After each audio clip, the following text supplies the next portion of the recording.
আলাদিনের চেরাগে ভাইরে ভাই, আলাদিনের চেরাগে ঘষা দিলাম যে দৈত্য বাইরে না।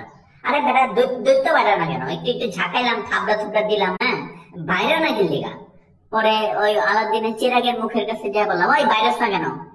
ভিতর থেকে মেয়ে কণ্ঠে কে জানি বলল, একটু সবর করেন বের হচ্ছি। আরে সবর করেন মানে আমি তো ঘষা দেওয়ার সাথে সাথে আর বেরোর কথা, তুই বেরোস না কেন? তাড়াতাড়ি বেরো। আবার আবার আবার মেয়ে কণ্ঠে কে জানি বলল, এই তো হয়ে গেছে বের হচ্ছি।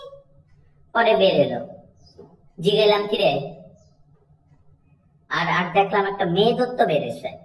মেয়ে দত্ত বললাম কিরে তুই তোর বাইরেতে দেরি হলো কেন? মেয়ে দত্তটা বলল, বস একটু মেকআপ করতেছিলাম, অনেকদিন ধরে বাইরে না তো, মেকআপ ছাড়া বাইরে হলে কেমন লাগে না, একটু মেকআপ করে বাইরে এলাম, কিছু মনে করেন না। রি রি রি রি রি রি রি রি রি রি রা রা